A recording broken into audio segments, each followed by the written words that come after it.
창세기 4장이 보여주는 타락의 단계 4단계를 이제 가인의 계보를 통하여 우리가 이제 보게 됩니다. 제 3단계, 타락한 자아의 왕국의 구축이다. 가인은 에녹성을 만듭니다. 에녹성을 만든 이유는 자기가 자기 안전을 이루겠다는 거예요. 더는 하나님의 그 은혜의 표에 내가 의지하여 나의 안전을 도모할 수 없다. 그러니까 뭐냐면 하나님의 은혜가 좀 불충분하다고 느낀다든지 하나님의 은혜가 안심이 안 되는 거예요. 자기가 직접 성을 쌓아야 되는 거예요. 그러니까 우리가 염려하지 말라, 걱정하지 말라 그러는데 계속 염려와 걱정을 돌립니다. 왜 그래요? 하나님이 날 도와준다는 게 안심이 안 되는 거예요. 그래서 자꾸 내 의지를 발동시키는 거예요. 아무것도 못하면서. 두 번째는 자기 통치입니다. 가인은 자신의 아들 에녹이라는 이름으로 성을 이름하였습니다. 구약에서는 도시 이름은 통치권의 표시라고 합니다. 그러니까 이 성이라고 하는 것은 하나님을 중심으로 한 삶이 아니고 세계가 아니고 이제 자기들의 중심으로 한 세계를 만드는 거죠. 결국 그래서 가인의 왕국을 만드는 것입니다.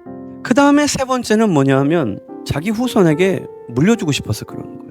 영적인 의미로 설명하면 자기 신격화의 지속화와 영속화를 시도하는 것이다. 후손에게 물려주는 어떤 세계관과 가치관의 그릇이다, 이렇게 설명할 수 있습니다. 여기에 증거로 제시할 수 있는 것이 있습니다. 바로 두발 카인입니다. 라멕에게는 두 아내가 있잖아요. 아다와 실라. 이 아다한테는 야발일과 유발을 낳습니다. 실라한테는 두발 가인과 여자아이 나아마를 낳았어요. 두발 가인 때문에 지금 얘기하는 건데, 두발 가인은 그러니까 야발, 유발, 두발 하면 되는데 두발 가인? 이거 뭐지? 이런 생각을 하면서 읽었어요. 근데 이걸 좀 연구하다 보니까 이 두발 가인이라고 하는 이름은 굉장히 중요한 문학적이며 신학적 장치로 기록된 거다, 이런 거죠. 조상 가인의 그거를 갖다 탁 넣은 거예요. 결국 뭐냐면 가인의 후예다, 이거예요. 가인의 문명 DNA의 계승자로서의 정체성을 강조하기 위해서 두발 가인이라고 써줬다는 것입니다. 그러니까 하나님 없이 자기 이름, 자기 도시, 자기 후손을 통해 자기 존재를 영속화하려는 문명 건설자의 의지를 상징하는 것으로 여기에 이 단어를 썼다, 이렇게 해석이 되는 것입니다. 두발 가인은 왜 다른 애들한테는 그게 없었는데 가인한테만 있느냐 할 때 얘 직업이 특별해요. 그는 구리와 쇠로 여러 가지 기구를 만드는 자, 이렇게 되어 있어요. 구리와 쇠, 여러 가지 기구. 무슨 기구를 만들었을까?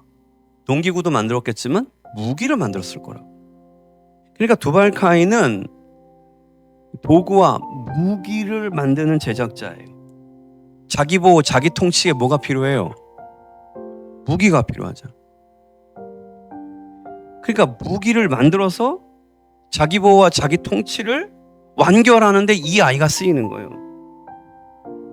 경제나 예술이나 기술이 다 하나님을 반역하는 제4단계 전 문명의 세속화가 일어나고 이 세상은 하나님이 없어져 버립니다.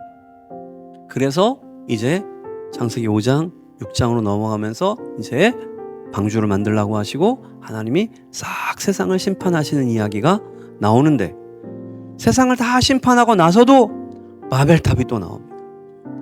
다시 가인이 해놨던 에녹성 다시 가지고 더 확장시키는 바벨탑으로 만들어내는 그 장면을 보면서, 그런데 그때 주님은 그 바벨탑 사건 이후에 아브라함 하나를 불러내, 그 집안 하나를 불러내서 지금 구원의 역사를 이루어 가시는 이 창세기 12장부터의 아브라함 이야기가 나타나는 것입니다. 가인 집안 아이들은 문명적으로 엄청났다, 이렇게 성경이 말하는 건데, 셋 집안 아이들은 문명적으로 엄청났다는 이야기를 하지 않습니다. 단지 이들은 예배했다라고 말합니다. 문명 발달의 대표자들과 예배의 대표자들로 딱 나눠요.